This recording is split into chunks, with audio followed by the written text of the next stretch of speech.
Messieurs, bienvenue à la réunion du Conseil municipal. Welcome to the City Council meeting for June 9, 2021. Council meeting for June 9, 2021. This meeting will be held through electronic participation in accordance with Section 238 of the Municipal Act 2001 as amended by the COVID-19 Economic Recovery Act 2020. A few reminders for today's meeting, which is being held on Zoom. Members of council and staff, please stay on mute unless called upon to speak. Phone-in participants may use *6 to mute and unmute. Members of council who wish to speak to an item, please use the raised hand feature located at the bottom of the participants list in Zoom, or *9 for members on the phone. And this meeting will be broadcast on Rogers 22 et en français 23 and the Ottawa City Council YouTube channel. As we pause for a moment of reflection, we think of the family and friends of the Afzal family, and in particular, we pray for their 9-year-old son, Fayez. In what can only be described as an act of terror and Islamophobia, we pray for an end to such violence and hatred in Ottawa, in Canada, and around the world. We must do better, we can do better, and we will do better. Please stand for a moment of silence.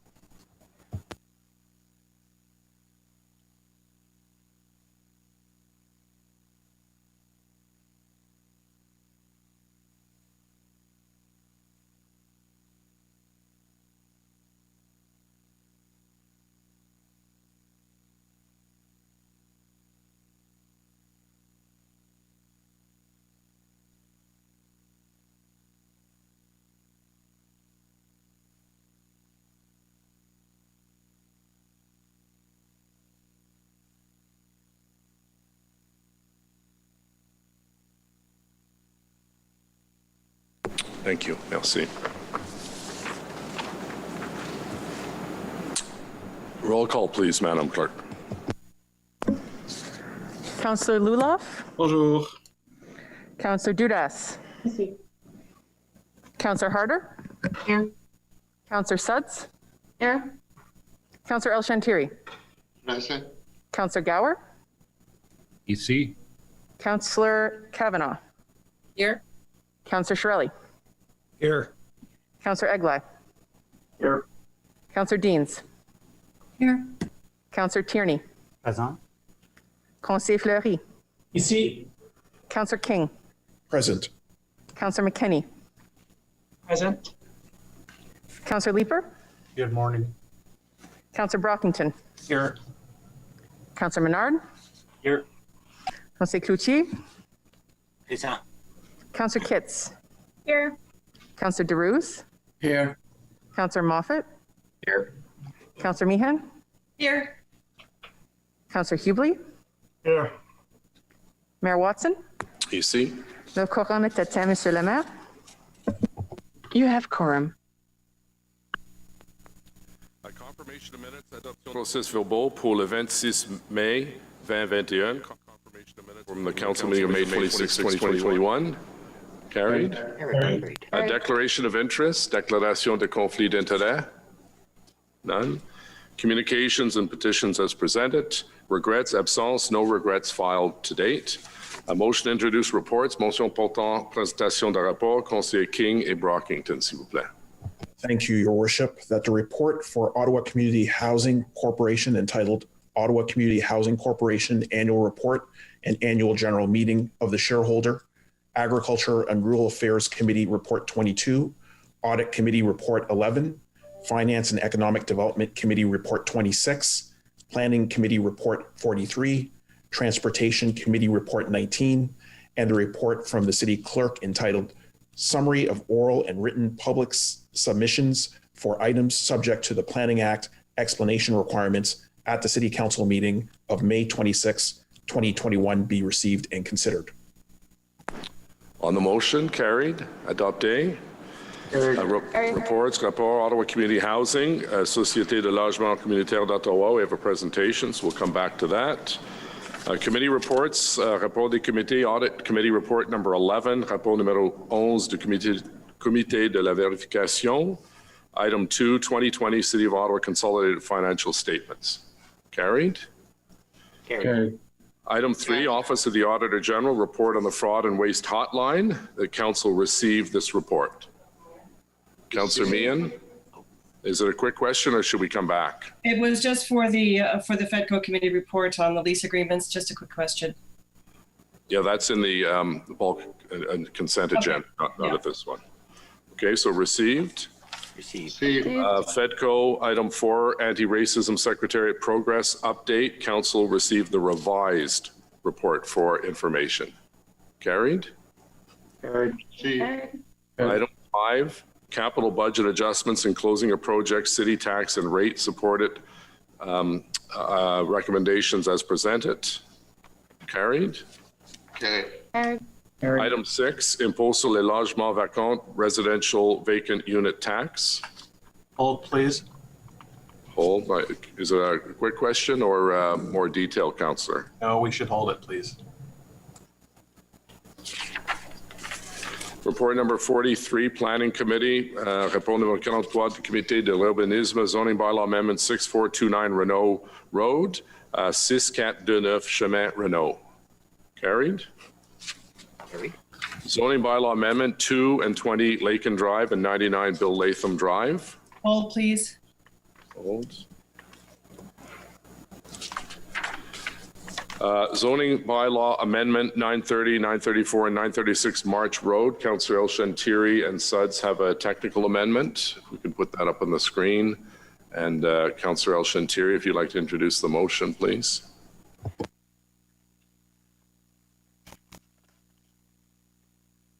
Sorry, I'm on mute. Sorry, Mr. Mayor. Thank you, everyone. Yes, Mr. Mayor, this is a technical amendment, just a correction to document 3. If you like, I can read it all, or I can just go be it resolved that no further notice be provided pursuant to subsection 3417 of the Planning Act. So basically, Mr. Mayor, just a small correction to the document. Okay, thank you. On the amendment by Councillor El Shantiri, second by Councillor Suds. Carried. Carried. Report as amended. Carried. Item 10, zoning bylaw amendment 166 Huron Avenue, modification de règlements de zonage 166 Avenue Huron. Carried. Transportation Committee report number 20, rapport numéro 20 du Comité de transport, rapport annuel 2020 de service de The 2020 annual report of parking services. consent agenda. Councillor Meehan, did you wish to have item E lifted? Yes, sir, Mr. Mayor. Okay. And F or just E? And F. And F. Does anyone else wish to have anything else removed from the bulk consent agenda? No. On the bulk consent agenda as presented, carried. Okay, we'll go back to the beginning. We have Ottawa Community Housing, their annual general meeting of the shareholder. As you know, we are the shareholder of OCH. So we have a presentation by Board Chair Conseil Fleury and President Stéphane Giguère. So we're going to ask Councillor Fleury and Monsieur Giguère to give us the presentation. I believe you have 5 slides. That's correct, Mr. Mayor. I don't see Stéphane on the screen. Was he let in? Can you see me? He's in.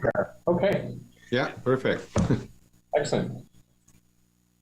Good morning, everyone. Bonjour à tous. Before I begin, I'd like to acknowledge that we are gathered on the traditional and unceded territory of the Algonquin. Madame et Messieurs, le maire, les conseillers, conseillères et distingués invités en mode virtuel. We are in a virtual mode today. Welcome, everyone. I'm very happy to be with you today to present you the annual general meeting, annual report of the Ottawa Community Housing Corporation. On behalf of them, I had the privilege to work with a very good team. I'm the witness, as you are, of the work and the collaboration as well innovation that the OCHC has made. We also know that we really need affordable housing.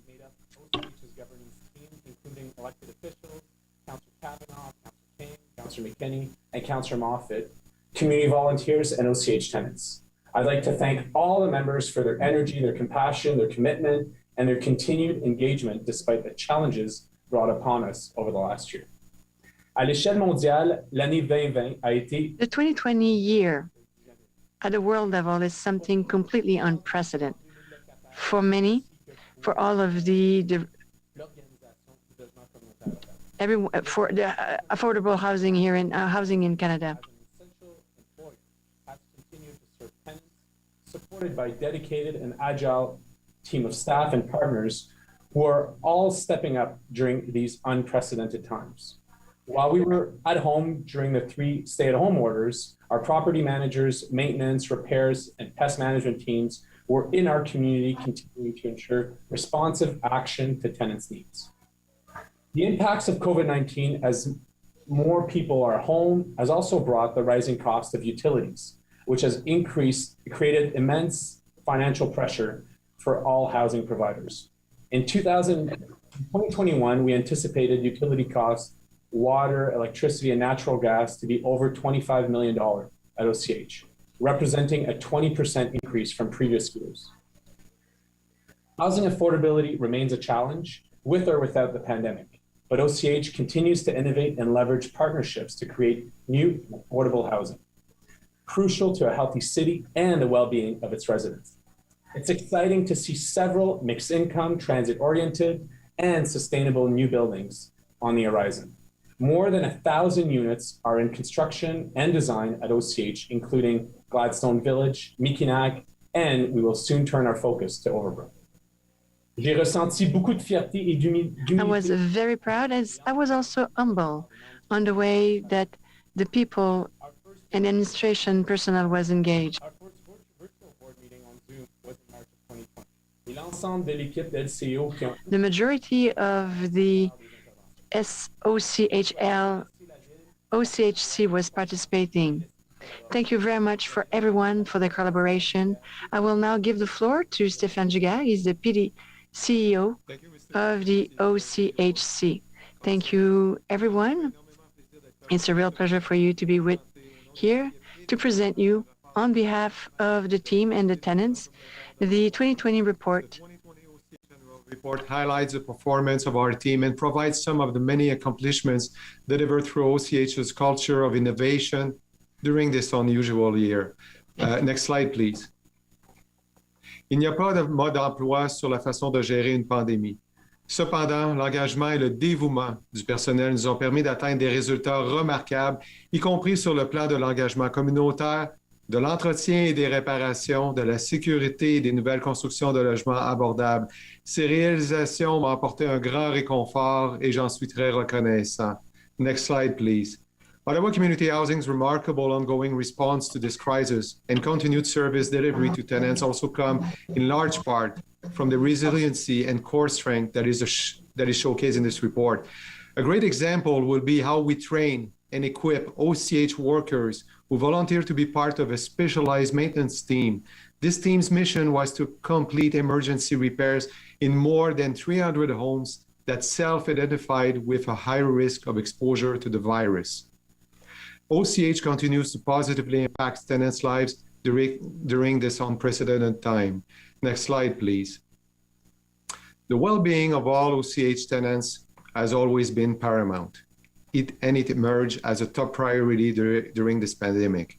We've been listening and providing ongoing support to the most vulnerable by working with local agencies as we made over 20,000 phone contacts and over 12,000 in-person visits to tenants in all of our communities. Next slide, please. The OCH 10-year housing development framework sets a goal to add new affordable homes in Ottawa. In line with the city's 10-year housing and homelessness plan, OCH is leading the design and construction of more than 1,000 new homes across Ottawa. Last year alone, OCH secured over $200 million to fund the construction of additional homes, and most importantly, to retrofit and to renovate the existing housing stock of 15,000 homes, which are on average 51 years old. Ernst & Young provided an unqualified audit opinion stating that last year's financial statements are fair, accurate, and consistent. They also show that we manage within our operating budget. OCH ended the year with an overall fund balance of $70.6 million, sufficient to support strategic goals and its commitment to housing needs. Next slide, please. The pandemic has brought challenges that none of us could have ever predicted. It has amplified existing acute needs in our communities. We have witnessed more food insecurity, isolation, digital gaps, mental health and addiction issues, and anxiety. Our partner agencies have also noticed a decline in seniors' acuity as a result of extended isolation. OCH has adapted almost overnight to ensure that services, support, and communications were provided to the 32,000 tenants in our communities. The work and collaboration with the City of Ottawa, Ottawa Public Health, and other key partners continue to ensure that together we support the most vulnerable. Next slide. We are hopeful. In conclusion, 2021 is slowly but surely painting a different canvas. The vaccination efforts are ramping up in our communities. We are securing important funds to retrofit and renovations of existing housing stock. We are also building additional affordable housing, and the construction is well underway. And the OCH team remains committed to serving and making positive difference in housing the most vulnerable in every day. We are grateful to you, our shareholder, City Council, and the staff at the City of Ottawa for your ongoing support in helping to make OCH better for the tenants living with us. Au nom du Conseil d'administration, du personnel. On behalf of the City Council, our partner on the tenants, thank you so much. Merci beaucoup, Monsieur le Président, et aussi Thank you very much, Mr. Giguère and Fleury, Councillor. Two colleagues. No, thank you very much. On the report as presented, carried, adopted. Carried. Our first item held by Councillor Brockington, residential vacant unit tax. Councillor Brockington, please. Thank you, Mayor, and good morning to you and to colleagues. First of all, thank you to staff for a detailed report. I was able to attend briefly the FEDCO meeting last week for the public delegations. I really appreciate the research and the scope of research that was done in this regard. I certainly supported going down that road, and I'm happy to see this report before us. I have the comments I'd like to make. First, on the principle of adding a new tax, and then the implementation of this tax. I'm going to start with the latter, so with some questions first for staff. So to staff, I would like to start off with the administration of this tax. On page 10, you talk about survey respondents showed that residents favored the mandatory declaration annually over the other two approaches listed in your report. The mandatory declaration approach would require every single residential homeowner to complete a declaration annually regarding the vacancy status of their property. Can staff explain how this will be done? Is this an automated process where every homeowner would be required to go online and that information would be fed into city accounts? Is it a paper survey? How is this going to be done? Joseph, do you want me to start and then Sure. you can add? Go ahead, Wendy. Thank you. So, Councillor, really good question. And one of our goals is to make this the least burdensome, not only for City, but for our residents as well. And we would really seek to leverage all of the electronic tools that we have in place today. And My Service Ottawa is a really great example of that. So we're going to leverage the communication that we have through that tool so people could do their declaration through the tool. We're also going to encourage people to sign up and do their declaration, so we'll get even more subscribers. But we also have to recognize that there are residents who are or will not use that tool. They may live in a rural area, have, I'm going to say, little access to internet. So we're going to have to find different ways to communicate and do that declaration. But that will not be the majority. Why do this for every homeowner annually and not a random sample to get an idea? If your random sample illustrates a large vacancy, then you can increase that sample year over year. But this seems to me like a very burdensome process to expect people to do this every year, and the amount of data and information you're going to be collecting. I'm going to ask Joseph to speak to that because they did substantial benchmarking and they had extensive conversations with the City of Vancouver around what that best practice model was.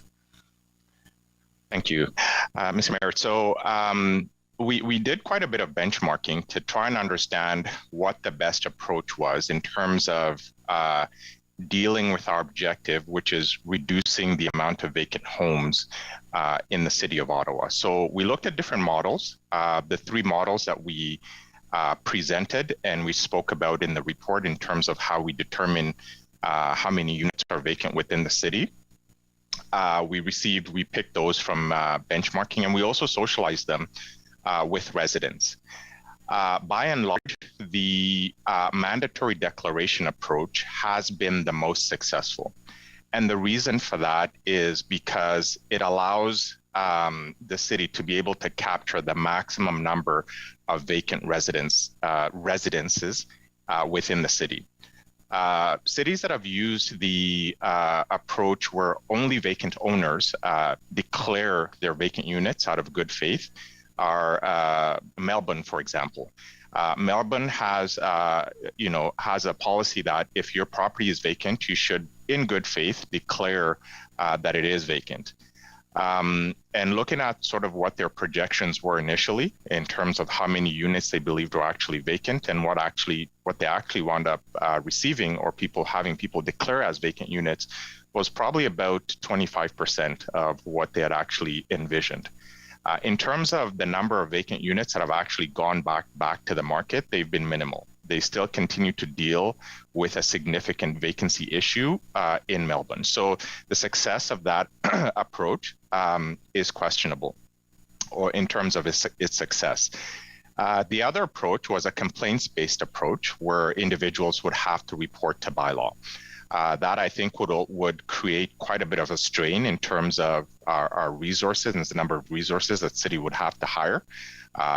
Number one, in order to investigate the claims around a complaint and so on and so forth. So when we looked at all three approaches and then combined that with the feedback from residents in terms of what they preferred, and we also looked at what would be most effective, the mandatory approach definitely stood up.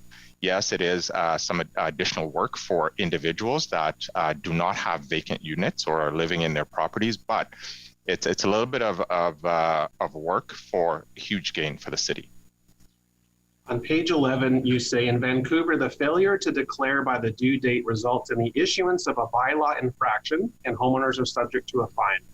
Homeowners are also provided with extended due date by which to declare, which is good. If the declaration is not received, the property will be deemed vacant and will be subject to tax. And you are going to adopt that approach. Staff would recommend implementing a similar approach in Ottawa. That's a huge red flag for me.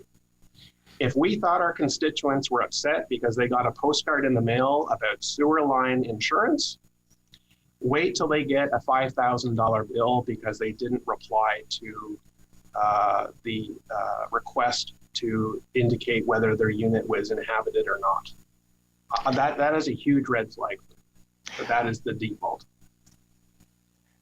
Councillor, so upon investigation, if the individual did receive a $5,000 bill and they believed that their unit was not vacant, they would have an opportunity to appeal. Upon the appeal, we would then investigate, and if the unit was then deemed to be occupied, then they would then receive a credit on the bill. However, we want to avoid that whole process where we have to go through the appeals and so on and so forth, because those take time for the homeowner, they take time for the city.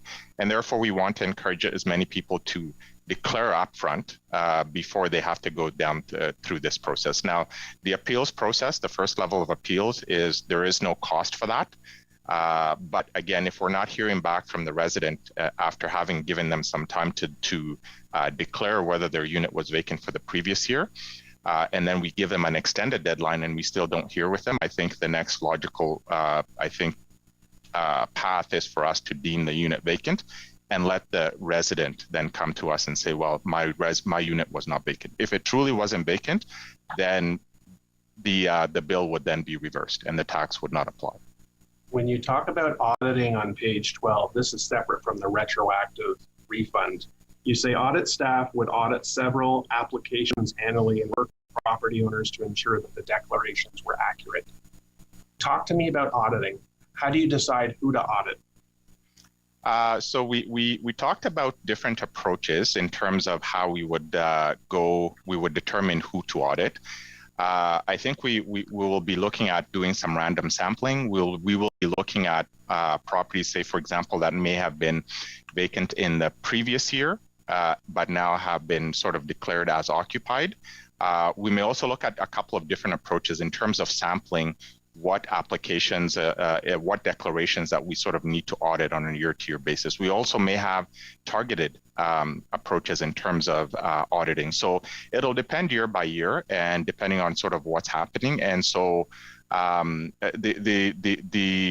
audit approach is not specifically looking to target a specific group. It'll be generally random and also sort of tied to certain specific items as we mentioned in the report. The majority of people who reply to the survey, I would conclude, are very supportive of this tax. You got very positive levels, and yet the majority of people do not support a 6-month trigger to initiate a tax. The majority supported a larger time frame, 9 months, 12 months. Talk to me about why 6 months and not a year, for example. Councillor, so we got 42% of the respondents supported a 6 months. The 9 month and the 12 month and the 18 month actually got lower support overall compared to the 6 months. So the 6 month, yes, it was less than 50%, but the other months I think successively got lower support than the 6 months. So generally that is why we went with the 6 months. So if I'm looking at this, the mandatory declaration, sorry, the 6 month got 42%, the 9 month got 19% support, 12 months got 18% support, 18 months got 16% support, and 5% did not indicate any support for any period. So overall, 42% at 6 months got the highest support by a mile. And so you just went with that. I mean, the majority of people picked something higher than 6 months. 53% said 9 Correct. months higher. Okay. So we also looked at that, and that was not the only driver in terms of determining what period to go with. We also did a whole benchmark study in terms of what actually makes sense in terms of being able to stimulate the market. So it just so happened that I think where staff were sort of leaning towards is sort of what the surveys seem to support as well. And you will see in the report, we always did not go with the majority of what the majority in terms of the survey said. For example, on the tax rate, the majority was a 2% tax rate. We recommended a 1%. So there are times where we actually deviate from what the majority on the survey actually did support. Thank you. I guess in overall, colleagues, I'm uncomfortable creating a new tax. I did not run on a platform of creating a new tax. I'm uncomfortable with a mandatory requirement for every homeowner every single year to go through this process. I think a number of people will slip through the reporting and will find a bill in their mail for 1% of their assessed value of their home, which will create a number of issues. I acknowledge we're in a housing and homeless emergency. We are, and we need to do everything we can to increase supply. I'm very uncomfortable with the creation of a new tax, and I cannot support this. Thank you. Okay, thank you. Councillor Menard, please. Thanks very much, Mr. Mayor. I wanted to thank both Councillor McKenney and yourself and your office for bringing this motion forward, and particularly like to thank staff, in particular Mr. Joseph Mahoney, who's been very helpful in answering questions that I've had and that my residents have had on this. The basic fact of the matter is we have people without houses and houses without people. And a vacancy tax is one of the tools to help put two and two together. And so land values continue to go up in Ottawa, and that is in part driven by speculative pressures on the real estate market. And so this tax is one significant step in the right direction. With a VUT, we can disincentivize speculative behavior while at the same time generating some revenue for the city that can be used to fund non-market housing options. The proposed eligibility and the definitions for the VUT are sensible. as are the proposed exemptions and the proposed rate. I think 1% is a good enough starting point from which we can observe impacts on the market while at the same time collecting revenue for affordable housing. And the mandatory declaration of vacancy does make sense given our existing powers and frameworks, and needs to be defended. I think voluntary declaration will not get the job done, and relying on declarations is not ideal. So I wanted to thank the movers of the motion and staff for their hard work on this, and I think the city's moving in the right direction with this policy. Thank you, Councillor. Councillor Meehan, please. Thank you very much, Mr. Mayor. This question to staff: do we have any indication of how many new residential units are sitting vacant upon completion? We hear anecdotally about investors coming in and buying up, total blocks of new townhomes. Is there any evidence to that fact? To that?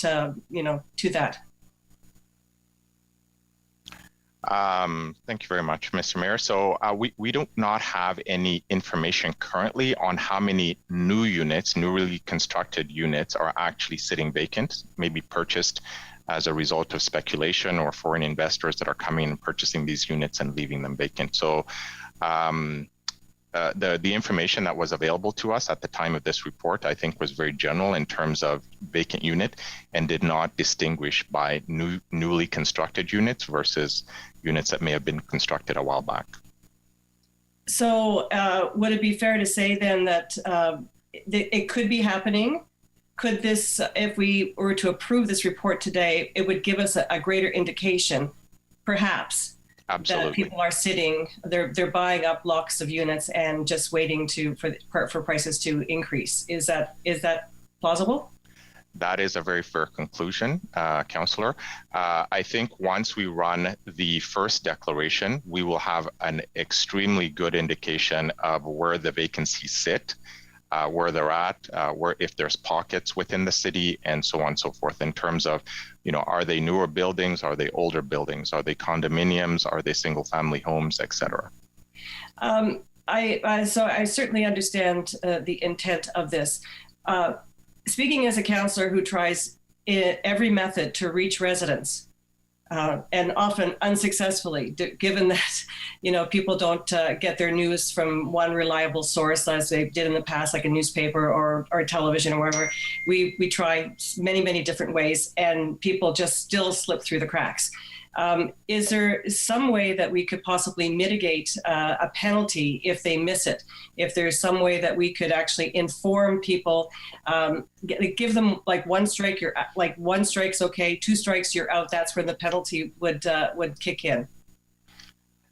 So we are looking into that, and as we continue to develop the program, if should council approve the framework that we've presented today, we will continue to develop the program and bring a final recommendation in the spring of 2022. As part of the framework that we've recommended is that we're recommending that we're going to highly publicize this, and I do understand where you're coming from, Councillor, in terms of people potentially missing this.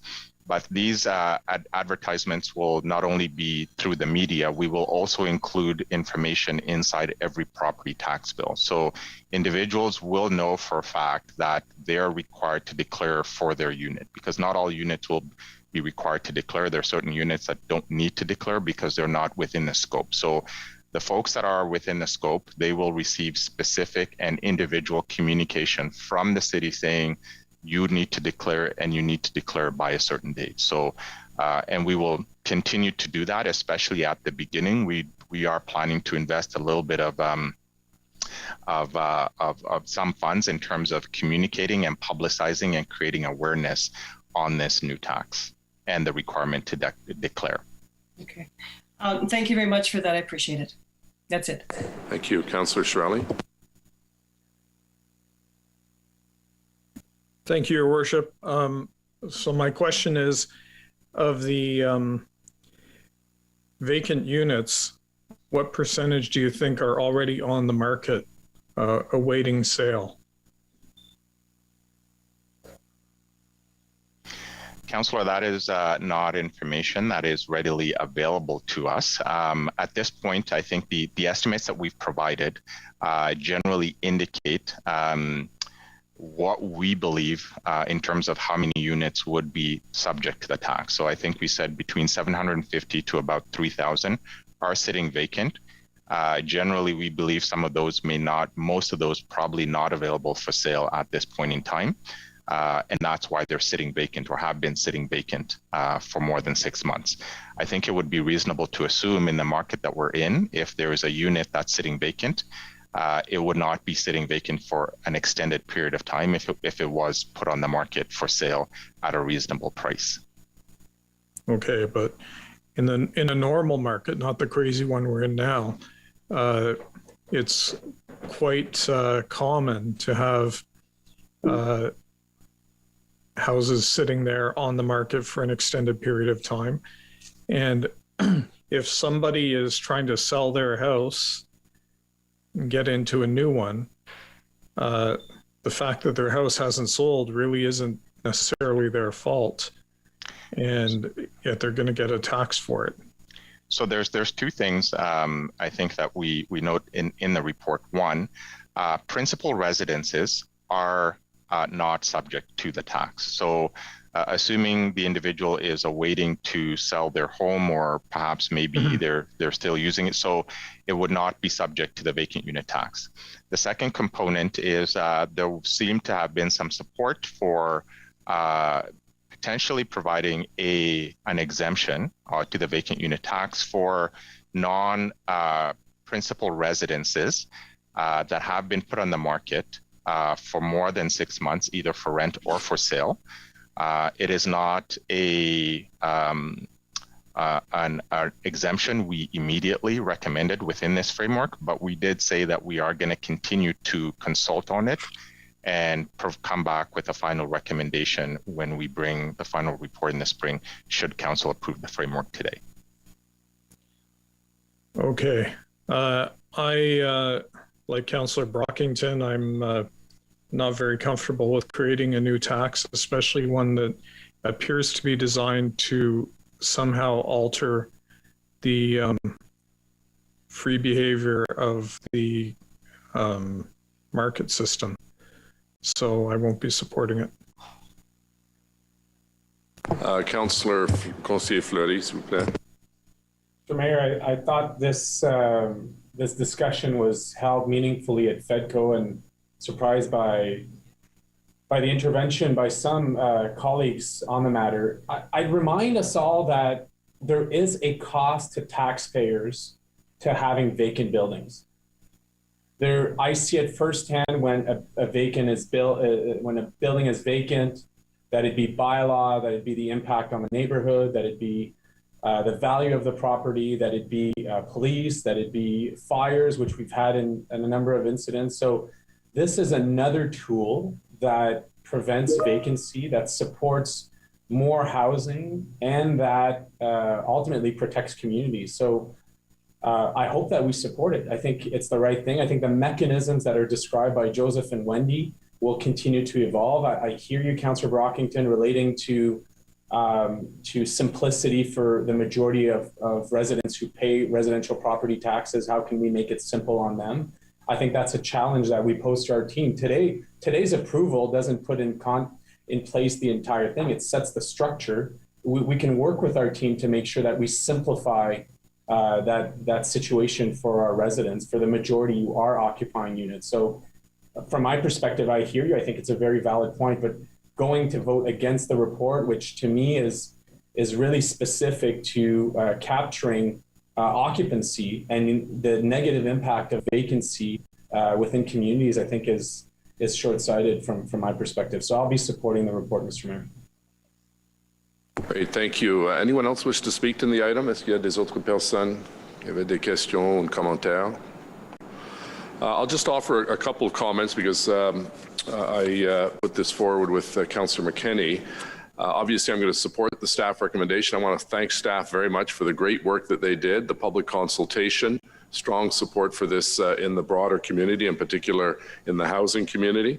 And as we all know, at the municipal level of government, there are very few tools in our toolkit that we can call upon to increase revenue to assist in affordable housing in our city. And this is one of those few tools. And I believe that we had a thorough discussion at FEDCO, and FEDCO was unanimous, if I'm not mistaken, in its support for this program.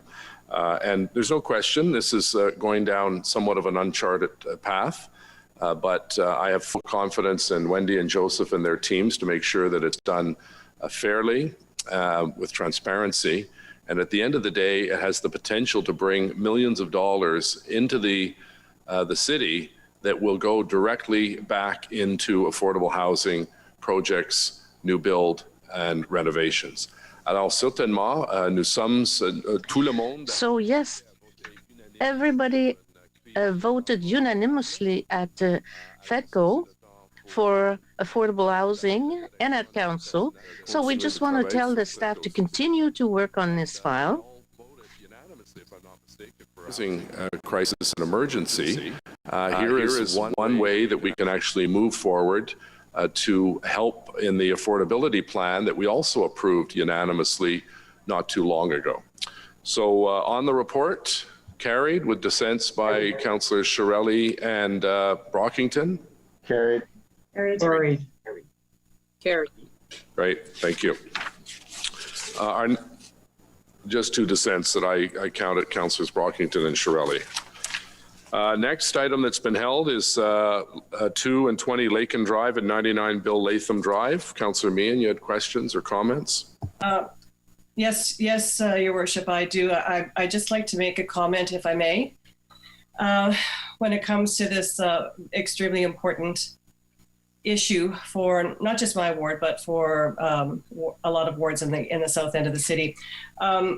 I want to speak in opposition to the bylaw amendment that was approved unanimously by Planning Committee earlier that will permit a massive warehouse and a truck depot in the South Maryville Business Park. For my colleagues who are unfamiliar with this location, it sits in the middle of a very busy section of Gloucester South Nepean bordering Barrhaven and Councillor Eglai's ward, Maryville-Knoxdale. So it sits in the middle of Maryville Road, which is 2 lanes, Fallowfield Road, which is primarily 2 lanes, Fallowfield Road, Prince of Wales, which is 2 lanes, which is really far from a highway at this point, and Woodruff, which no longer connects with Prince of Wales Drive. And yes, you will hear in the staff report that these are designated truck routes. In any other city, they would not be designated truck routes. And many residents live along these roads. Pre-pandemic, these roads were total gridlock. And when I ran election back in 2018, the reason I did so was primarily because of traffic and gridlock. What I saw as poor city planning. Ottawa was seeing phenomenal residential growth in the south end with all the traffic and the cars that come along with it. Yet city planners did not prioritize roads, upgrades to accommodate the massive change in traffic patterns. I knew we could do better. At least back then I thought that we could. So here we are in 2021 with a scenario few of us could have envisioned. Retail shopping habits have changed, necessitating more trucks on our roads. Climate change be damned. And a company needs space in Ottawa to grow this business. The owners of the tract of land in question in South Maryville see a great opportunity. I certainly would as well, I'm sure. But good for them, but not good for all the residents who live around this area. I'm not going to go into a lot of details because a lot of talk has been generated over the zoning in this area. What would have been allowed 30 years ago. But quite frankly, when it comes to good planning, that shouldn't have any bearing because what we're talking about today is the present and what this impact is going to have on the future. It's not good planning to permit a business that relies so heavily on trucks to be located anywhere but near a 400 series of highways. Councillor Eglai and I and thousands of residents whose lives will be changed forever fought this application on solid reasons. We simply do not have the infrastructure. We cannot accommodate more traffic, even when life is not back to normal. Zoning rules and permitted amendments don't tell the whole story. We have seen time and time again, planning committees simply ignore the concerns of residents who will be most affected in favor of development. And that really has to stop. It's demoralizing so many communities in our city. Now, I'm not against growth that comes with commerce, but we have to ask ourselves, at what cost does this happen? Planning has to start taking into account how an application will affect people's lives. Quality of life must be weighed. When thousands of people speak out, their concerns have to be considered, not merely thought of as an annoyance. We are a community of communities, and if you allow a warehouse and trucking depot in South Maryville Business Park, communities on both sides of the river, north and south, will be hurt. And you're going to hear arguments, and the staff report says that, well, yeah, if we don't allow this trucking depot, then other companies are going to move in with even more traffic. But, you know, that doesn't necessarily have to be the case. We can put in better bus routes. We can put in shuttle systems that doesn't necessitate an increase in traffic or car traffic in that area. We have to care about our environment. You know, we have a climate emergency. We have to look at growth and quality of life. That won't be possible with a constant parade of trucks in and out of the site on roads that are largely clogged. I appeal to you today to please reconsider this application. Vote no. Show our residents that their opinion and their quality of life means something. You've got the petition that was circulated at the beginning. That's almost 4,000 names. And Councillor Eglai and I do not approve of this zoning application. So I ask you to please reconsider your vote today. Thank you. Councillor Eglai. Thank you, Mr. Mayor. My colleague said it well from the perspective of her community. She's quite right. There is a petition in front of us today with 4,000 signatures on it. The virtual open house that was held a number of weeks ago was one of the busiest planning open houses I've ever attended. And the response from the community, from a variety of different neighborhoods, both in my ward and Councillor Meehan's ward, was unequivocal that the community did not think this was a good fit for a whole variety of reasons: traffic, noise, and so on. So, you know, I think the point to be made here is the community has spoken, the planners have spoken. There's obviously divergence of opinion on this, but we represent the residents, and the residents have indicated in both wards that this is not the preferred use for this particular piece of property, and they're unanimously against it in terms of the representation provided both in writing and personally at the meeting. So I'm quite supportive of the remarks that my colleague has made in this regard about the impact of this development on the community. Thank you. Thank you, Councillor Deans. Thank you, Mr. Mayor. Just a question to start to Mr. Willis. Could you just remind me the difference between a light industrial use and a heavy industrial use? And does it involve the hours of operation in those parks? Mr. Mayor, I'm acting on behalf of Steve Willis, and Mr. Herwire is here. He's been leading this file and discussion, so I'm going to ask Mr. Herwire to give you the difference.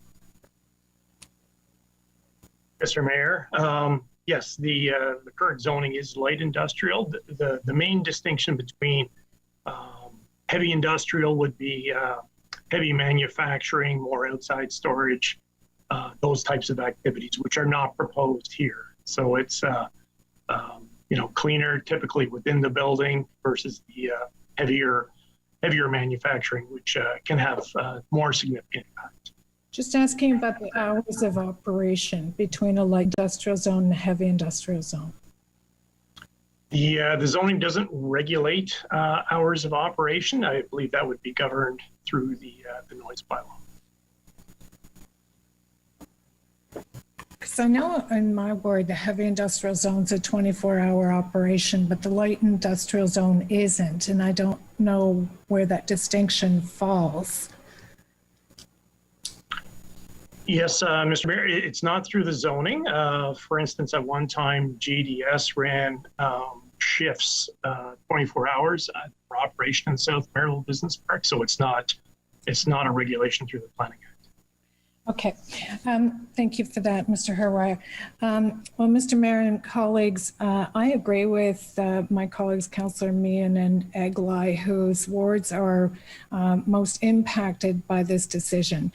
Clearly, there has been a significant change in market demand in the city of Ottawa as of late, perhaps in part fueled by the pandemic, perhaps in part just fueled by changes in the way all of us are acquiring goods.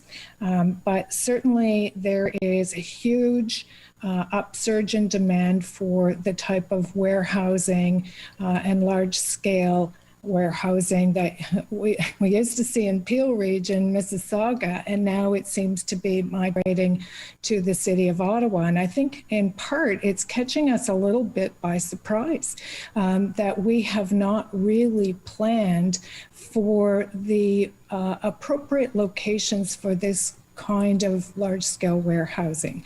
But I think what Councillor Meehan said quite correctly is this type of use needs to be located near 400 series highways.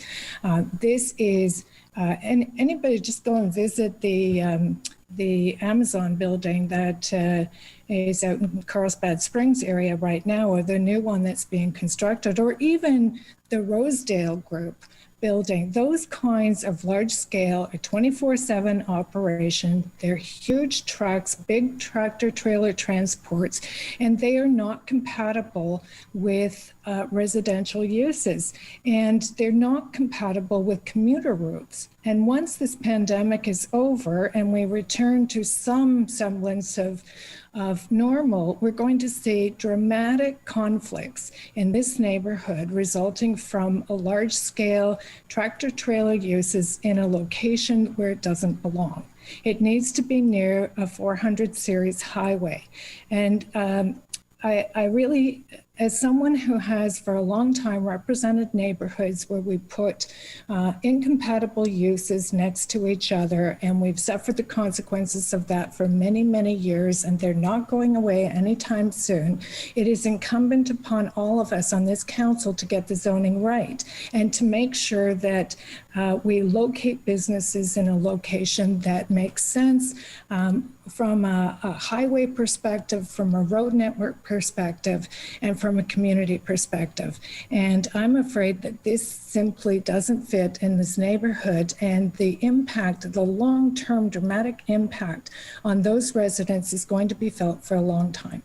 So I add my voice to the ward councillors' voices in opposition to this, and I would ask council to really think long and hard about this application and denying it. It's not in the right place. Thank you. Councillor McKenney. Sorry, Councillor Kavanaugh. Thank you, Mr. Mayor.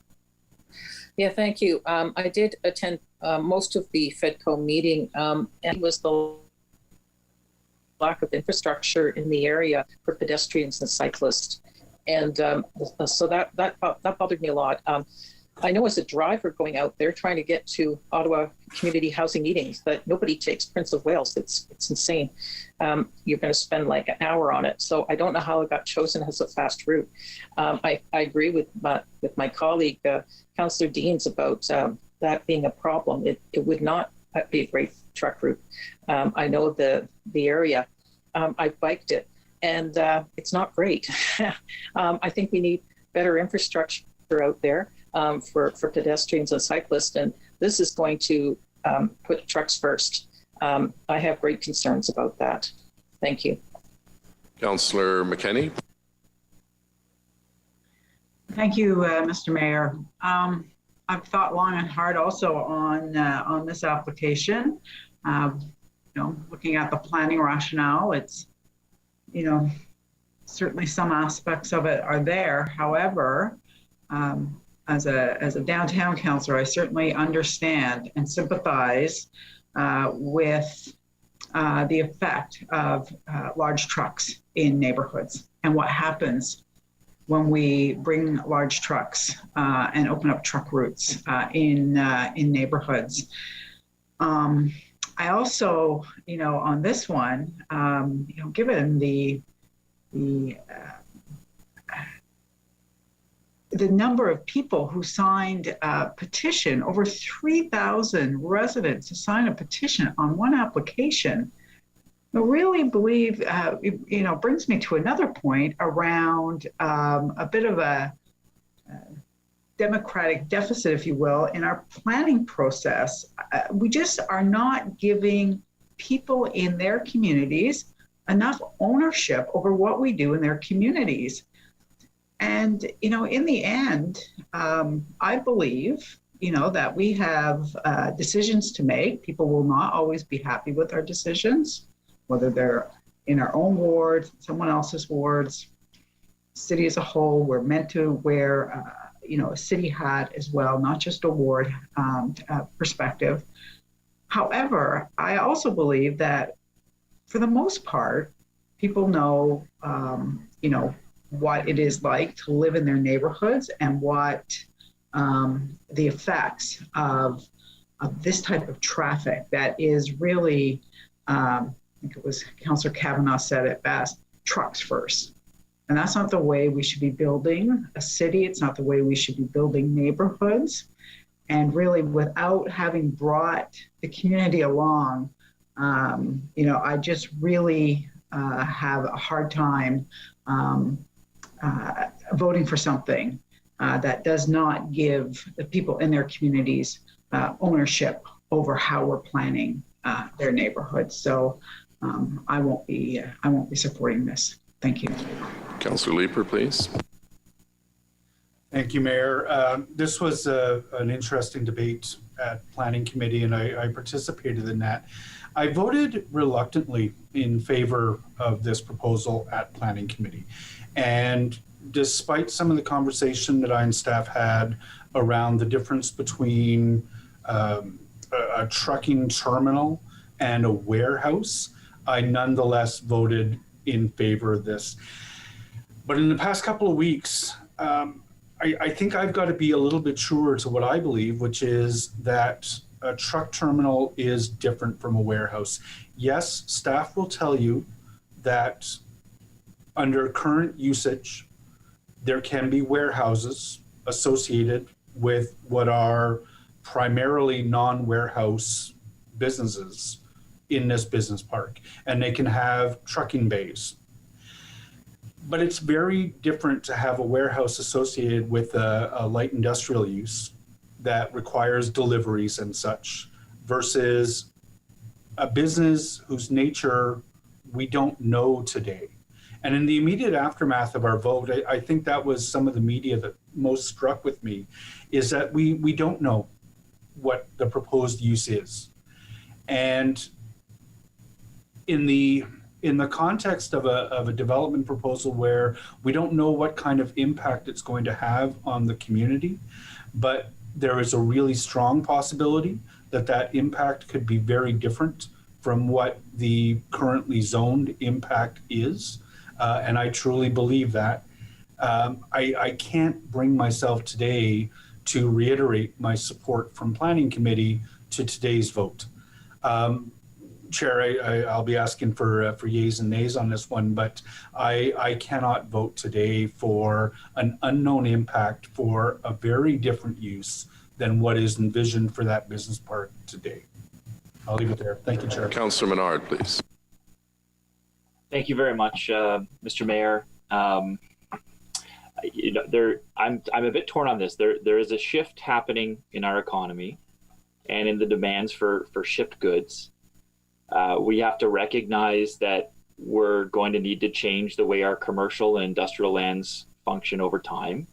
And we have to recognize that the increases in shipping will also pose significant issues for communities and to the safety of our streets. And so the proposed changes to this site stem from that new reality. And I think it's good that we are rethinking how our zoning works to meet the changing needs of residents and the economy. But residents may benefit from improved shipping, but they also suffer if overall transportation is not supported and if the noise and environmental impacts are not properly mitigated. And if we keep allowing oversized transport trucks to rumble through our populated communities. So, these streets are designated trucking routes. but it doesn't change the impact on local residents. And so I'm very torn about the way to vote on this proposal. And I don't know which way I'm going to vote when it comes down to it. I'll listen to the rest of the discussion, but we need to think about ways to adapt, such as smaller trucks on our city streets, moving towards safer delivery, enhanced screening, and landscaping that will serve the purpose of improving air quality, blocking noise, beautifying these routes, road improvements that will properly calm traffic, and that will provide proper safe space for all road users. I looked at the report, a 1.5 meter bike lane painted is not a safety measure with these large trucks beside them.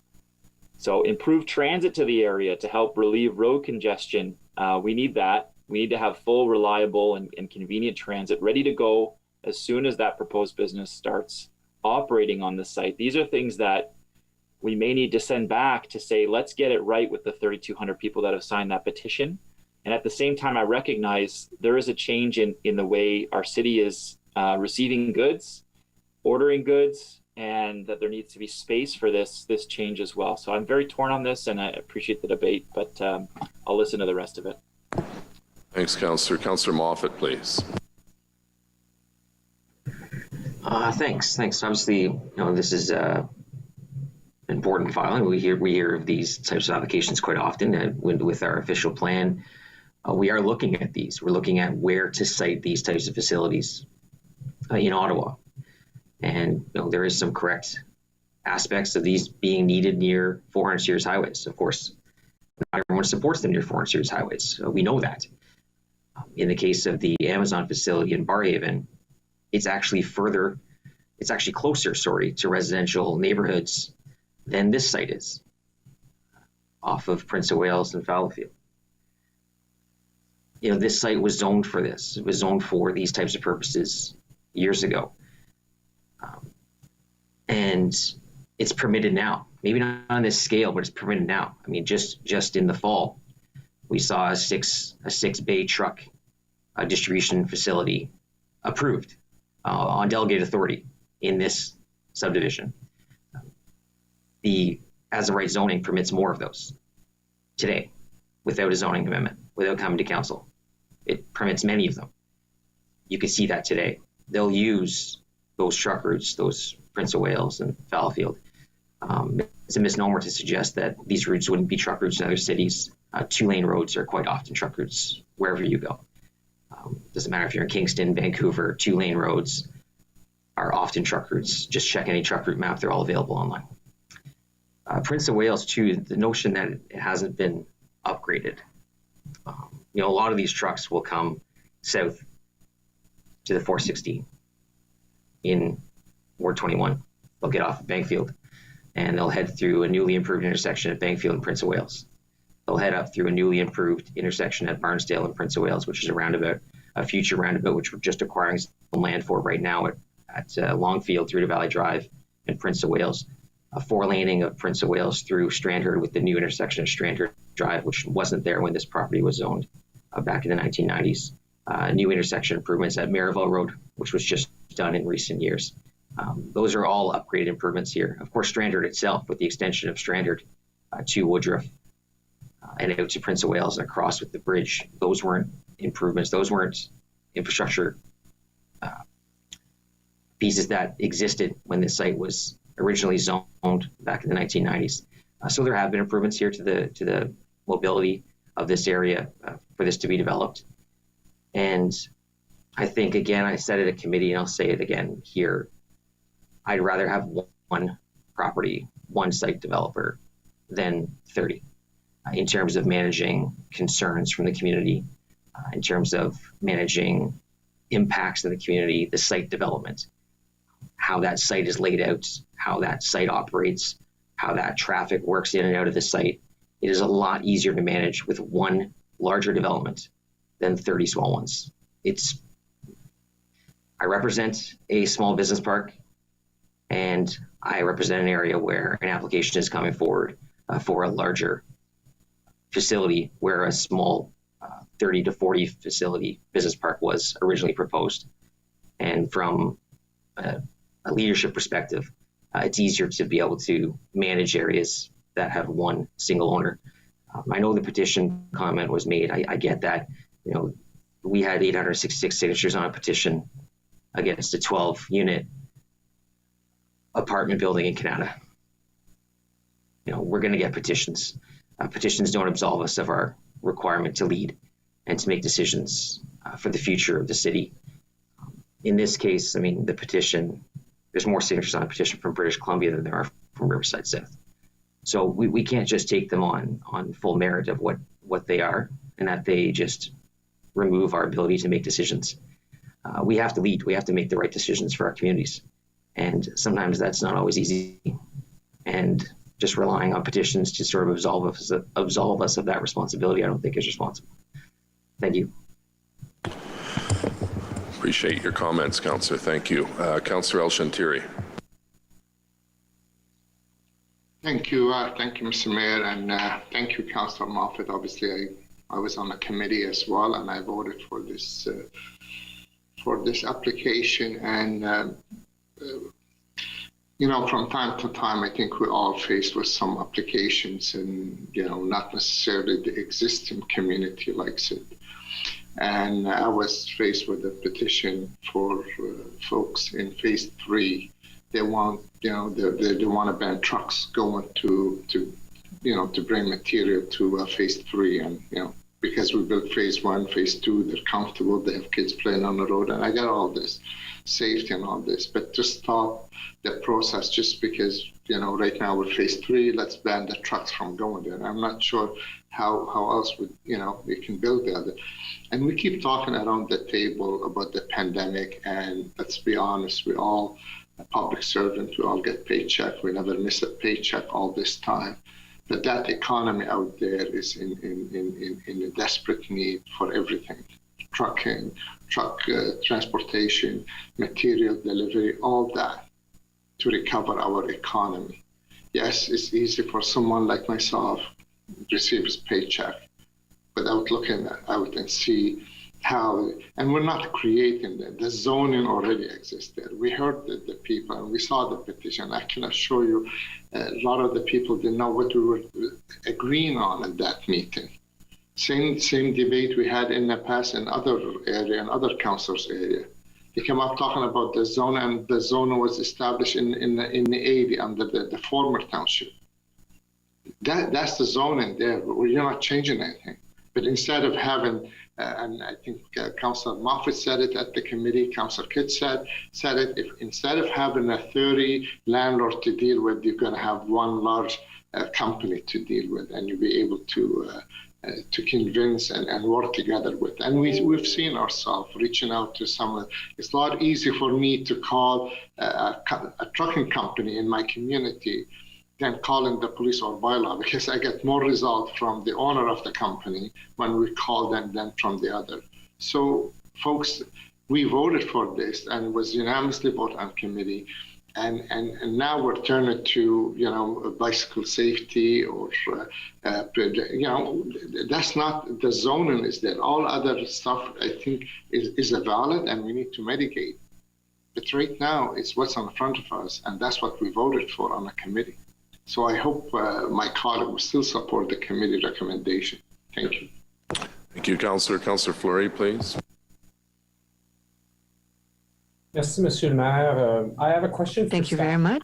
There's a planning application in front of us, but as a city, there are a number of other considerations, the OP and particularly the Transportation Master Plan.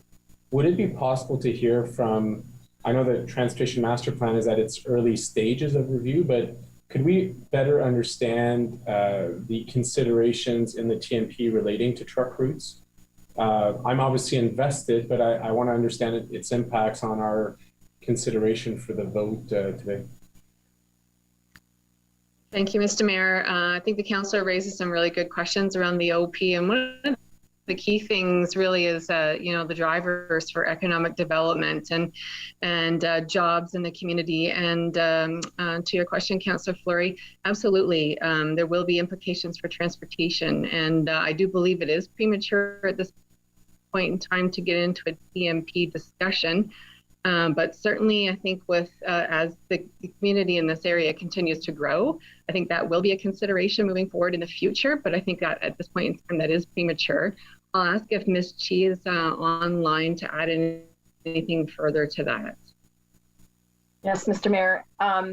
When we do, as part of the TMP update, we will be looking at the entire network. We're going to look at where growth is happening. We're going to see the changes in land use and zoning. These types of things will affect the network. And through that exercise of the update, we're going to look at the projects that are needed, the transportation projects that are needed, and how to prioritize them, overlaying that with an affordability lens, of course. And so the other comments about cycling and sidewalks and all of that, that'll come up through the site plan application. Those are, we get into the specifics and we look at the entrances and how these things are going to improve the site and improve the access to the site for those that want to get there by active transportation modes. Thank you. Okay. I feel the same way about the application. I'm unsure about where to go from a couple of points. One, which is I understand the use to be permitted, but there are significant considerations when you start thinking about truck routes and so on. The other piece too is that there's some fundamental issues that I face, that each of us face, is that if you're a local delivery, you have to use the preferred truck route, but you're allowed to use other streets. And we see that, for example, on the Vanier Parkway, which is not a permitted truck corridor, but local deliveries are permitted. So we have a bigger trucking discussions to have through the TMP. I would hate that this application kind of shapes a preset decision too early. So I'm concerned with the impacts of today's vote. Thank you, Mr. Mayor. Councillor Gower. Thank you, Mayor. I was at Planning Committee, and it was a very interesting debate and many good thoughts and opinions shared by the delegations as well. I just wanted to share a few things that stood out for me on this file. I do support the staff report. One thing that stood out from Planning Committee is the current zoning allows for 275 truck bays. The new zoning wouldn't change that. It would just change the type of building or business that they're attached to. So I think that's important. The other thing is the history of this property, and Councillor Harder probably knows this better than any of us, but when this Merivale Business Park was first established 30 years ago, it was serviced, and the uses that are being sought here were originally allowed in the zoning. And it was when JDS Uniphase wanted to move in that zoning was changed. I'd hate to see the land here sit empty for another decade or two.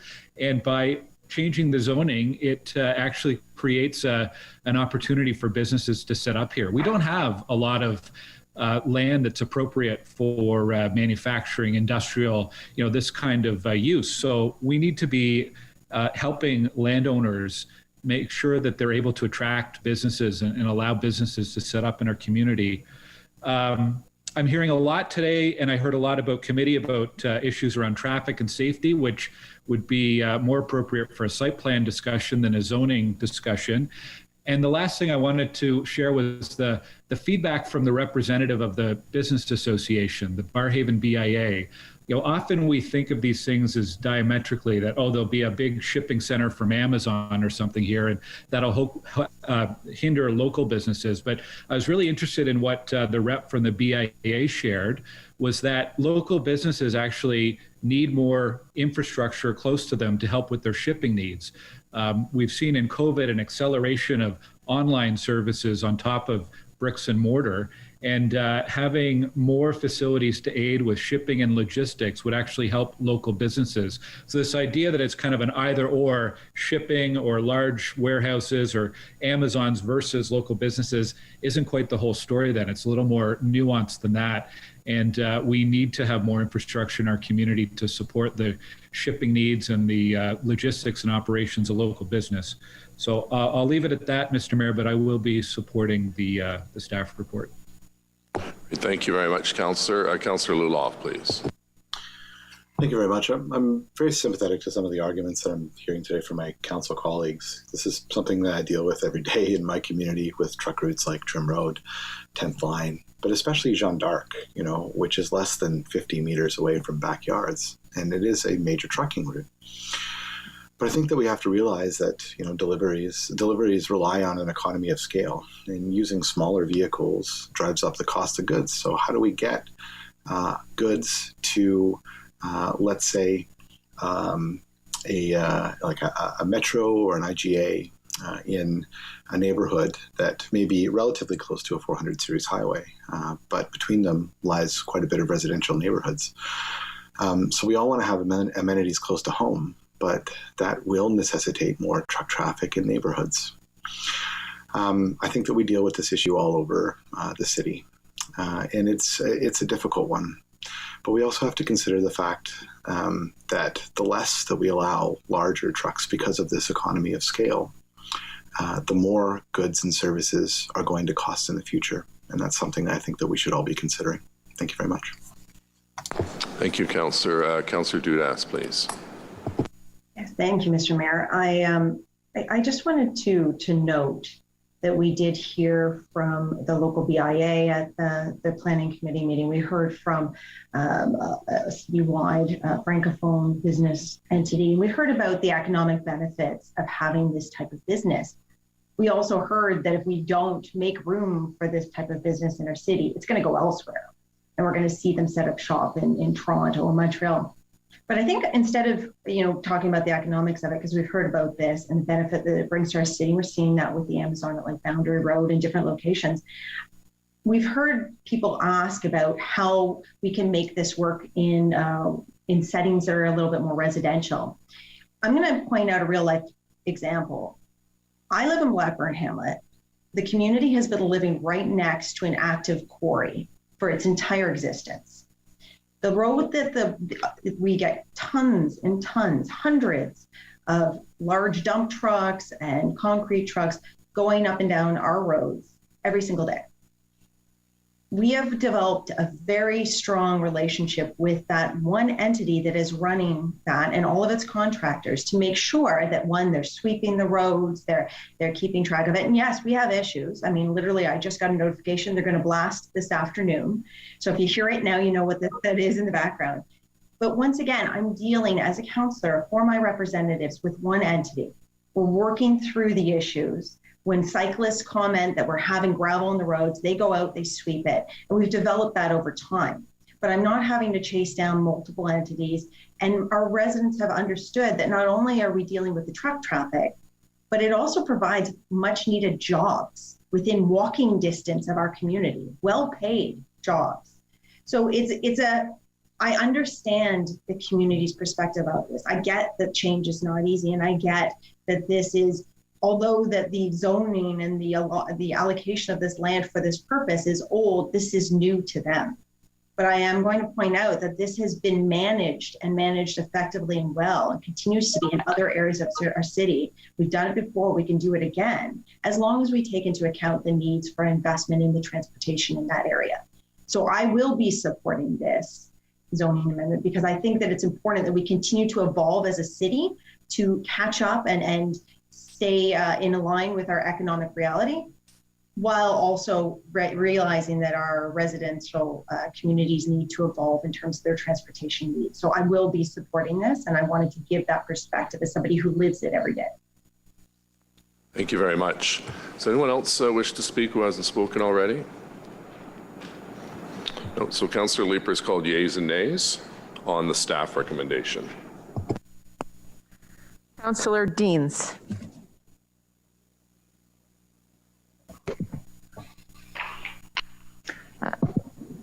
That was a no, Councillor Deans. I saw you. No. Thank you. Councillor El-Shantiri? Yes.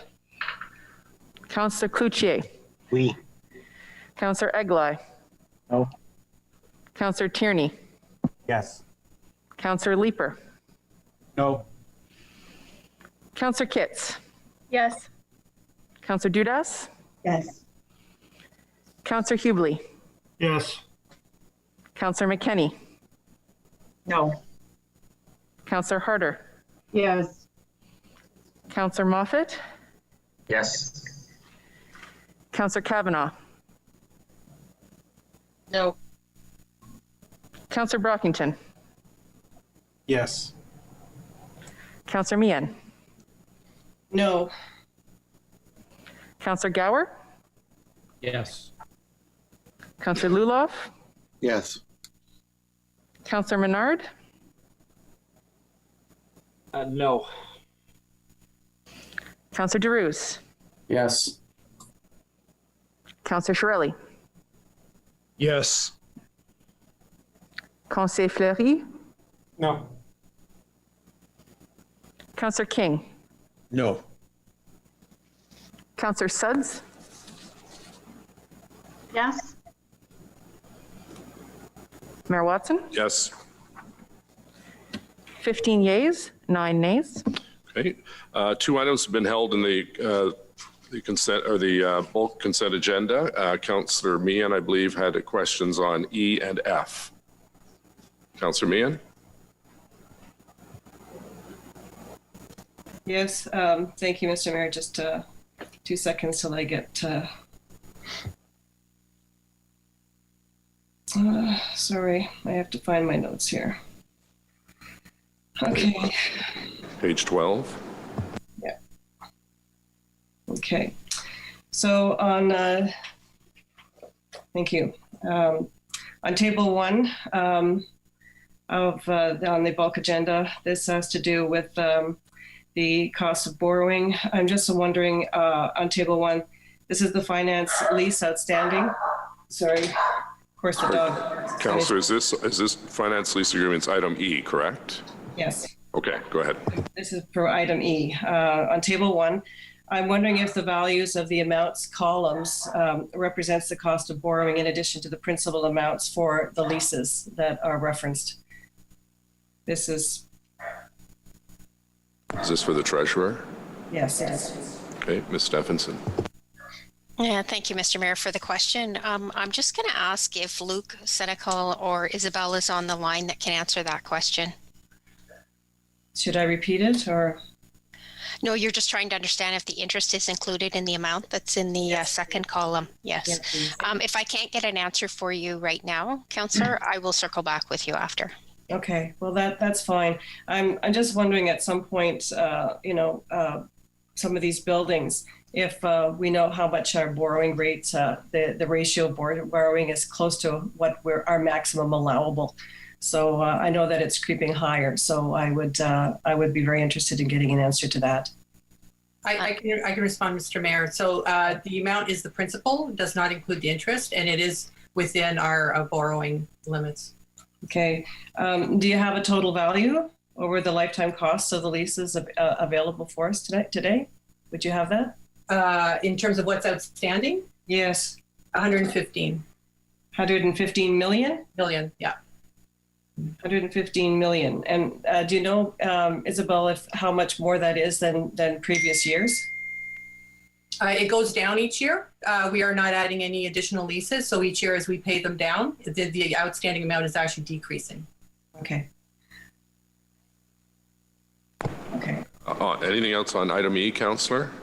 No, that would be it. Okay, carried on E. Yeah. And then F is your next item.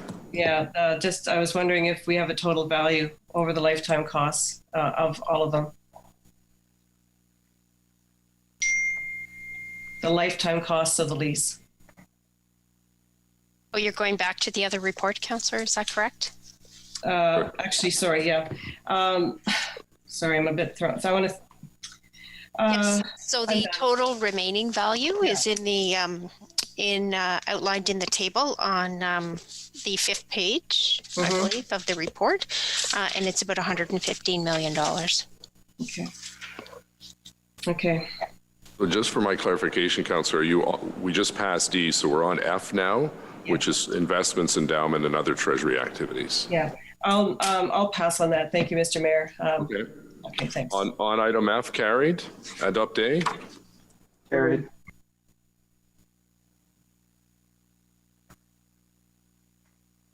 Motion to adopt reports. Motion portant adoption de rapport. Councillor King, please, seconded by Councillor Brockington.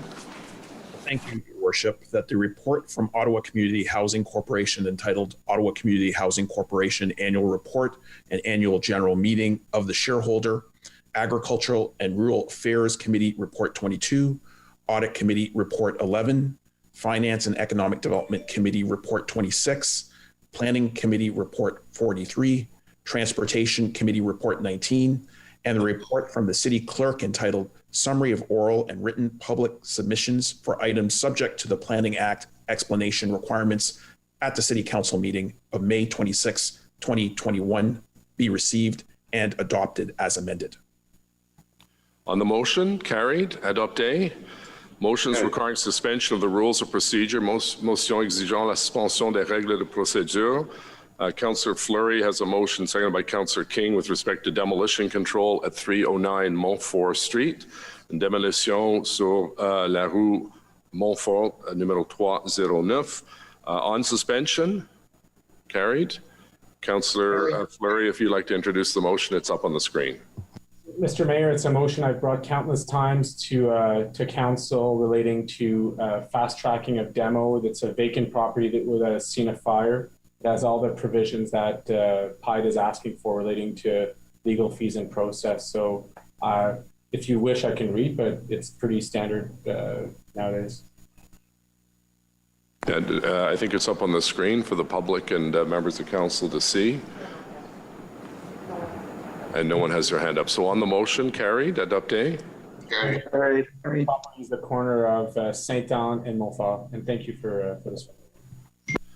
Next is a suspension of the rules required with respect to the condemnation of Islamophobic attack in London, Ontario. On suspension of the rules, carried. Councillor King, if you'd like to introduce the motion, please. It's up on the screen as well. Thank you, Your Worship. I'm saddened by the need to continue to introduce this type of motion, but I do believe that we would be remiss as a council not to acknowledge the senseless and brutal terror attack which happened earlier this week in our own province. It hurts me to murder 3 generations of a family who came to Canada only to seek a better life. I know that this pain is felt even more acutely by all members of the Muslim community who are anxious and grieving. The sad truth is that Islamophobia exists, and it is pervasive in Canada, and yes, even in Ottawa.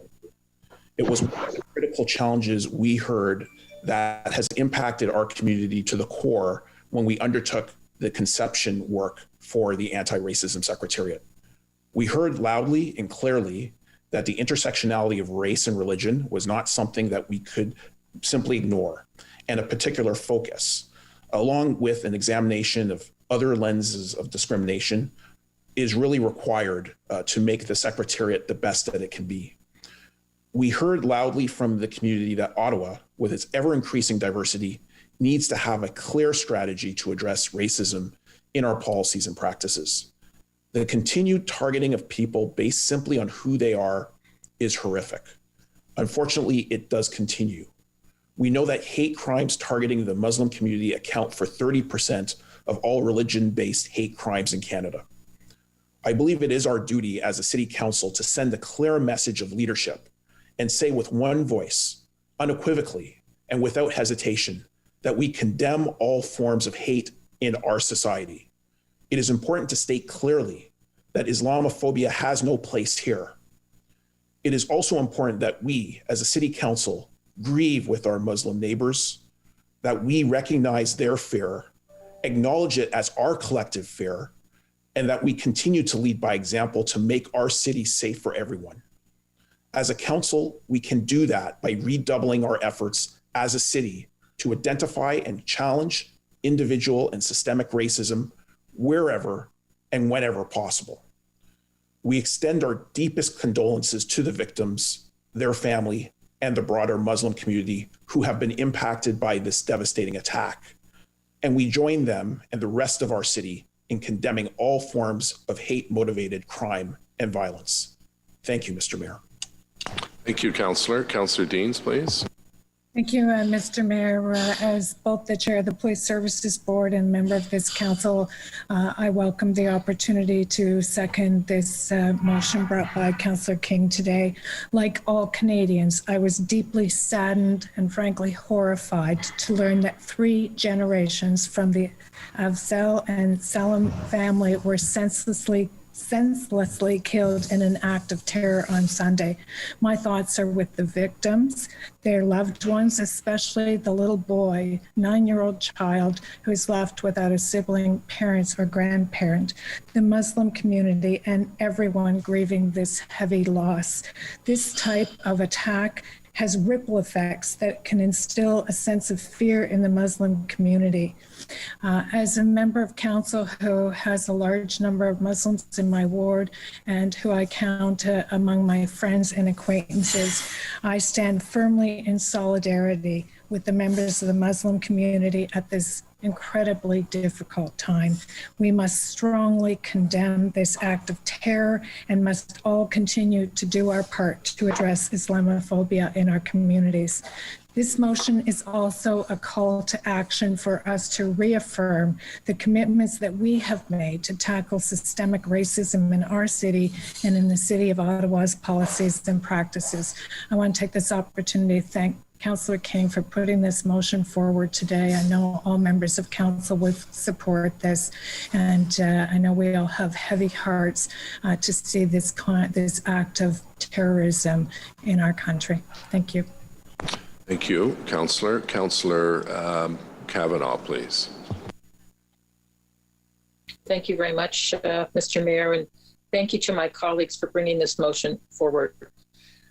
This was devastating news, and happening in a place like London, Ontario, it doesn't seem real, but it must make us vigilant as a city to understand that this can happen anywhere, that it's out there, and we have to push back. It's a reality, and I heard from the Ottawa Muslim Women's Association, and who I know very well, and the depth of pain is incredible, and I hope that we'll continue to move forward in terms of our own diversity, which is about acceptance and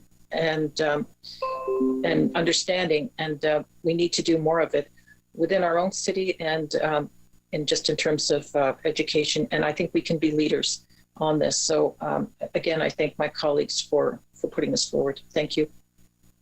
Thank you, Councillor Conseiller Fleury. Merci, Monsieur le Maire. Merci à tous les collègues. Thank you. Thank you to all colleagues. I think we're all united in claiming for changes so that such incidents never happen again. We're all in a privileged situation. As a white man, I can tell you that I am tired of seeing Canada not showing all the changes that we are going through. It's important as a white man to speak loudly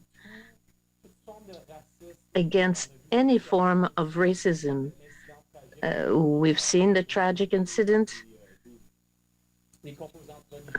regarding religious components. It's unacceptable. We have to change. It's important not just to speak, but to take concrete action and to punish the guilty party. If they are white men from the right, well, we have to punish them. The Canada has changed a lot, and we must continue to ask for changes, and we will continue to oppose these behavior. The more we talk about it, the more it will change. We must support minority groups, and this way we'll be more welcoming as a country. So I congratulate my colleague, Councillor King, for putting forward this motion. I will certainly support it. We'll put the motion up for members of the public to see. And I'll just read the two, therefore be it resolved. Therefore be it resolved on this final week of the 2020-2021 school year Oh, sorry, my apologies. I think there we go. Thank you. Whereas the incidence of hate crimes have increased in the Ottawa community, and Stats Canada reports that in 2019, hate crimes targeting the Muslim population accounted for 30% of all religion-based hate crimes in Canada. And whereas there's no place for Islamophobia or any sort of hate in our society, therefore be it resolved that Ottawa City Council unequivocally condemn the terrorist attack on the Afzal and Salam family in London, Ontario, agrees with the Ottawa Muslim community, and recommits the city to identifying and challenging systemic racism in our policies and practices. On the motion, carried, adopted. Thank you. Are there any other motions requiring suspension of the rules of procedure? Notice the motion for consideration at a subsequent meeting. Avis de motion pour examen en réunion subséquente. Councillor Brockington, please. Seconded by myself. Thank you, Mayor. And yes, as we come to the end of another school year, another challenging school year, particularly in a pandemic, I do want to move this motion. Thank you for seconding, to honor and thank all educators in the school system. And I'll simply just read it on the record today. Whereas the 2021 school year is about to come to an end for elementary and secondary students, whereas a state of emergency as a result of the pandemic was first called in the province of Ontario in March 2020, resulting in the shift to mandatory at-home learning for the vast majority of students until the end of the school year.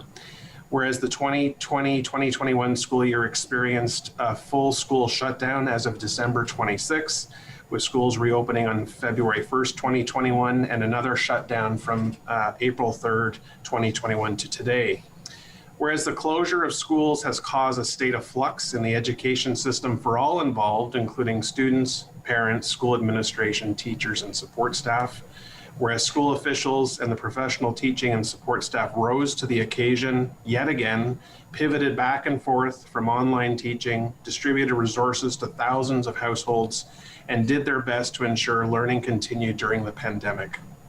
Whereas the efforts of teachers, other school board staff, and parents have been highly commendable and shall be acknowledged and praised. Therefore, be it resolved that on this final week of the 2020-2021 school year, Ottawa City Council extend its strong appreciation and gratitude to all educators and school staff who did everything they could to provide a sense of stability, comfort, and care to their students during this unforgettable school year.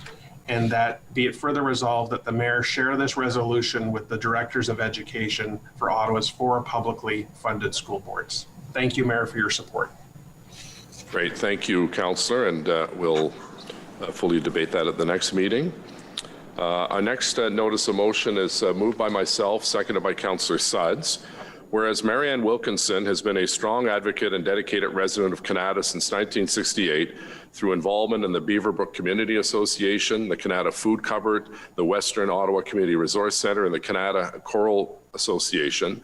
And whereas she was the first woman to run for March Township Council in 1970 and became the first woman reeve of March Township in 1976, and whereas she contributed to the amalgamation of the townships that became Canada and became the first mayor of Canada in 1978, and whereas she has dedicated nearly 50 years of her life to municipal politics and is a role model for young women interested in politics and public service, and whereas raising awareness about strong women leaders is part of the path to achieving gender equity, and whereas Marianne Wilkinson was instrumental in having the Canada Town Centre pedestrian bridge constructed over Highway 417 to join North and South Canada, therefore be it resolved that Canada Town Centre pedestrian bridge over Highway 417 be renamed the Marianne Wilkinson Bridge. So we'll deal with that at our next meeting.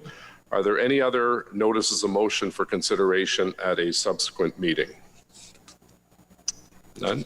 Notice of intent, avis d'intention. Notice of intent from Marché d'Ottawa Markets Municipal Services Corporation to hold its annual meeting of the member during the City Council meeting of June 23rd, 2021. Notice of intent from Hydro Ottawa Holdings, Inc. to hold the annual general meeting of the shareholder at the City Council meeting scheduled for June 23rd, 2021. and notice of intent from the Integrity Commissioner to submit a report to Council on an inquiry respecting the conduct of a member of Council for consideration at the 23rd June 2021 Council meeting. Councillor Tierney. Thank you, Mr. Mayor. I rise on a point of personal privilege set out in Section 43 of the Rules of Procedure. Okay, Councillor Tierney has a point of personal privilege. Councillor. Thank you, Mr. Mayor. I need to take the opportunity to publicly advise my council colleagues, city staff, and residents of Ward 11, Beacon Hill, Cedarville, that I was the person who sent the confidential memo dated May 10th, 2021, entitled Claim Related to Builders Risk Policy Following the Sinkhole Event to a member of the media, and for the inappropriate action, I am truly sorry and sincerely apologize. I want council to understand that I take full responsibility, but I also want them to know that it was due to the carelessness on my part, and it was not an intentional breach of council confidentiality. After council's request to the city's integrity commissioner on the leak, which I supported, I discovered I had inadvertently included confidential memo in a bundle of documents that I had sent to a journalist on an unrelated public issue.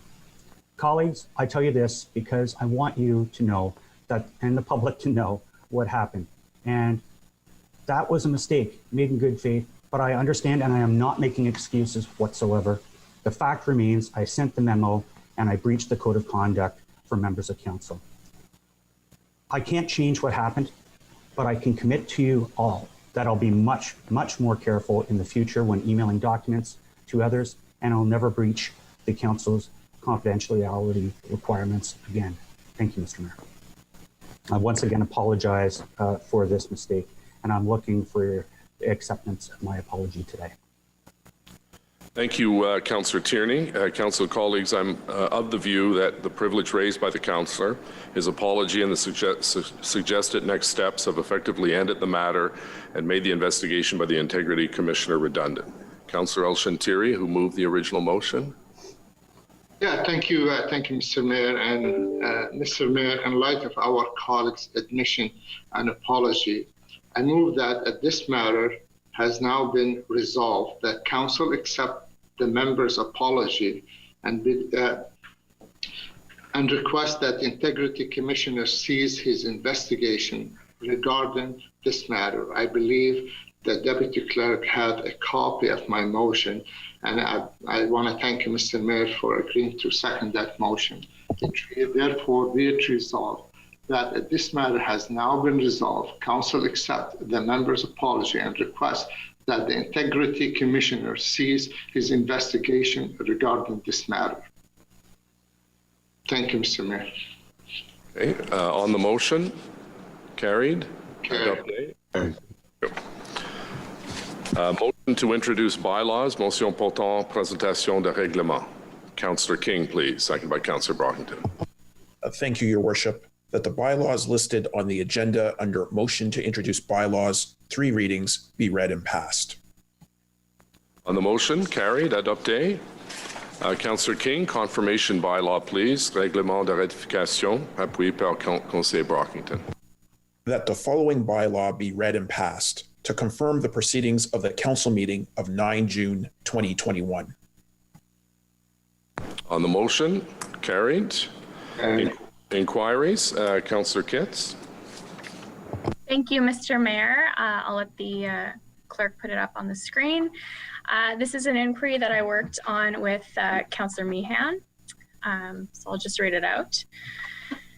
Concurrent with the 2021 draft budget process, staff brought forward a report to Transit Commission and Council that made revisions to the Urban Transit Area UTA to align the urban policy area as defined in the official plan consistent with Council policy.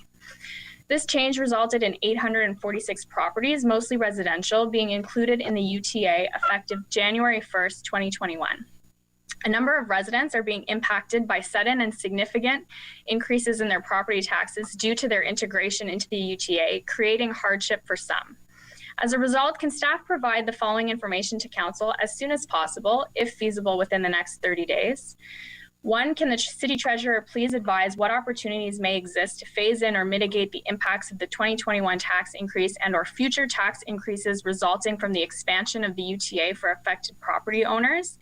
And 2, can staff further identify what opportunities exist as part of the annual budget consultation process or otherwise to provide a briefing to members of council whose residences' property taxes may be impacted by a tax or levy increase beyond the annual percentage change approved by council through the draft budget process when such a report is being brought forward to committee and council? Thank you, Mr. Mayor. Okay, thank you. Councillor Gower has an inquiry. Councillor. Thank you, Mayor. Telecommunications companies such as Rogers and Bell are upgrading fiber infrastructure in many established communities in Ottawa. This work typically takes place on the city's right-of-way and can impact both private and public property. We have seen a significant increase in the number of inquiries to our office this spring related to these installations. How is telecom infrastructure installation and construction regulated by the city? What notifications are telecom companies required to provide to residents about upcoming work?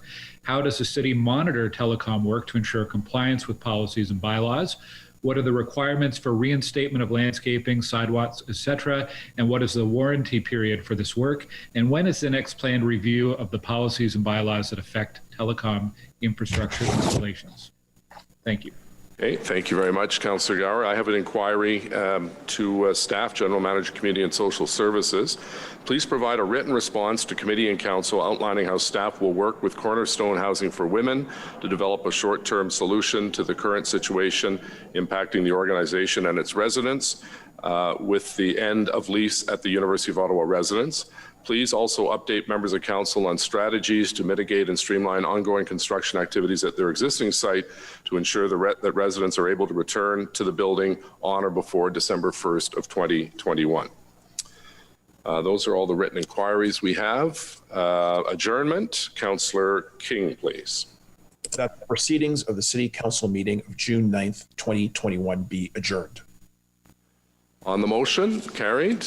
And the media availability will begin at noon in 15 minutes' time. Thank you. Meeting adjourned. Merci beaucoup.